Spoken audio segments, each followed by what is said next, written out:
আসার পথে দেখে আসলাম আরও শিক্ষকরা নন এমপিওভুক্ত শিক্ষকরা এমপিওভুক্তির জন্য দাবি দাওয়া জানাচ্ছেন।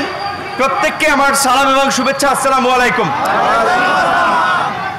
বিশেষ করে প্রতিবন্ধী স্কুলের শিক্ষকরা এখানে রাজপথে দাঁড়িয়েছেন আপনাদের বিদ্যালয়গুলোর স্বীকৃতির জন্য।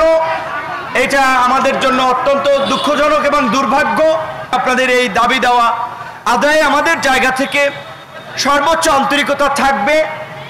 আপনাদের এখানকার দায়িত্বশীল নেতা ইলিয়াস ভাইকে কিন্তু আমি সমাজ কল্যাণ উপদেষ্টা মহোদয়ের কাছেও নিয়ে গিয়েছিলাম, সচিবের সাথেও কথা বলেছে এবং তারা দুজনেই ইতিবাচকভাবে আশ্বস্ত করেছিল যে তারা যেহেতু টোটাল 1700-র মতো প্রতিষ্ঠান যাচাই বাছাই করে যারাই এমপিওভুক্তির স্বীকৃতির সুবিধা লাভের আওতায় পড়বে প্রত্যেককে অন্তর্ভুক্ত করা হবে।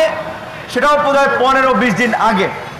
হয়তো কিছু ক্ষেত্রে কিছু কাজের একটু প্রসিডিংয়ে সময় লাগে, কিন্তু আমার মনে হয় যেহেতু আপনারা তো নতুন হঠাৎ করে দাবি দেওয়া জানান নাই, অনেক আগে থেকেই দাবি দেওয়া জানিয়ে আসছেন, সরকারের সর্বোচ্চ গুরুত্ব দেওয়া উচিত।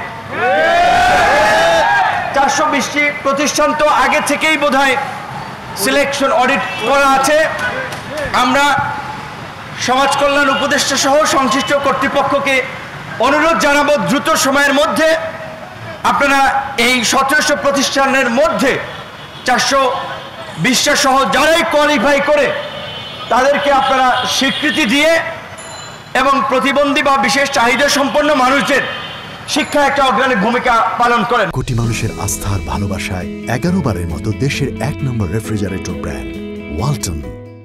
বিশেষ করে এই সরকারের বিভিন্ন দায়িত্বশীলদের মধ্যে শারমিন আপা নিজেই অনেকদিন ধরেই এই সেক্টরগুলো নিয়ে কাজ করেছেন। তার প্রতি আমাদের বিশেষ দাবি এবং অগ্রাধিকার থাকবে। কিন্তু আপনারা এখানে লাগাতার অবস্থান কর্মসূচিতে দাঁড়াচ্ছেন, পাশে শিক্ষকরা দাঁড়াচ্ছেন, এইটা আসলে 5ই আগস্টের পরে আমরা দেখতে চাই না এই চিত্রটা। শিক্ষকরা যদি তাদের দাবি দেওয়া আদায়ের রাস্তায় নামা লাগে, প্রেস ক্লাবের সামনে আপনার পথচারীদের মতো অবস্থান করা লাগে, বসে থাকা লাগে, তাহলে এই দেশ কিভাবে এগিয়ে যাবে? এই দেশের উন্নয়নটা কিভাবে হবে? শিক্ষকরা তো ভবঘুরে না, প্রেস ক্লাবের সামনে বসে থাকবে, আন্দোলন করবে, ঘেরাও করতে যাবে। এই যে এই ফ্যাসিবাদী রাষ্ট্রের গত 16 বছরের চরিত্র আমরা দেখেছি। শিক্ষক সহ কোনো নাগরিকদের যৌক্তিক দাবি দেওয়া এবং অধিকারের প্রতি তাদের দায়বদ্ধতা ছিল না। সমস্ত প্রশাসনে অনেক জায়গায় পুলিশের মধ্যেও পদোন্নতি প্রমোশন নিয়ে নিয়েছে সবাই, অথচ তাদেরকে যারা তৈরি করলো এই শিক্ষকরা, অনেক শিক্ষকরা এখনো মানবতার জীবনযাপন করে, বেতন নাই, সুযোগ সুবিধা নাই, বদলি নাই, পেনশন নাই, জুতা স্যান্ডেল ক্ষয় হয়ে গেছে এই সমস্ত দাবি দেওয়া জানাতে জানাতে, অথচ তাদের প্রতি সংহতি দেখাচ্ছে না। গণ অধিকার পরিষদের পক্ষ থেকে আমরা অনেকদিন ধরেই দাবি জানিয়ে আসছি, ভবিষ্যতেও দাবি জানাবো শিক্ষাকে জাতীয়করণ করা। সকল শিক্ষা প্রতিষ্ঠান, সেটা প্রতিবন্ধী শিক্ষার্থীদের জন্য হোক, মাদ্রাসা শিক্ষার্থীদের জন্য হোক, স্কুল কলেজের জন্য হোক, শিক্ষাকে জাতীয়করণ করে শিক্ষা এবং স্বাস্থ্যের দায়ভার, এটার ব্যয় রাষ্ট্রকে দায়িত্ব নিতে হবে। বাংলাদেশের মতো একটা জনবহুল রাষ্ট্রে শিক্ষা দিয়ে আমরা যদি মানসম্পন্ন শিক্ষা নিশ্চিত না করতে পারি, আমাদের ভবিষ্যৎ অন্ধকার।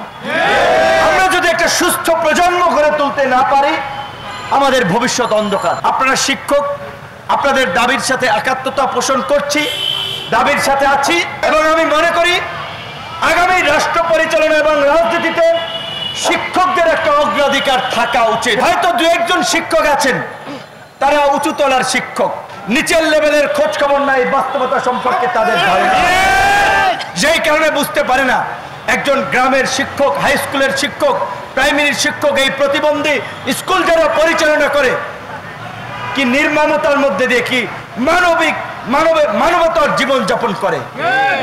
কাজী আমি মনে করি আপনাদের দাবি যৌক্তিক, শিক্ষকরা তাদের মর্যাদার প্রশ্নে, তাদের ন্যায্য দাবির প্রশ্নে আপনাদের যদি অবস্থান নিয়ে দাবি আদায় করতে হয়, প্রয়োজনে আপনারা তাই করবেন।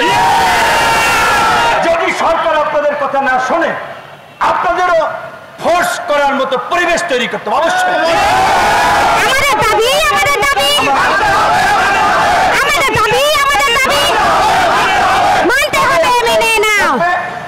আপনারা শিক্ষক মানুষ, শান্তিপূর্ণভাবে আপনাদের অবস্থান কর্মসূচি পালন করে জানান দিবেন।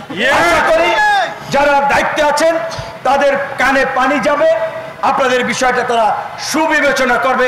আমাদের জায়গা থেকেও তৎপরতা চলবে এবং যেহেতু অনেকেই দাওয়াত দেন তাদের প্রোগ্রামে আসার জন্য, আমি বামে ডানে যারা অবস্থান নিচ্ছেন এমপি মুক্তির দাবিতে, আমি মনে করি তাদের দাবিও যৌক্তিক, তাদের দাবিও যেন সরকার মেনে নেয়, এই দাবি আমরা জানাই। ধন্যবাদ।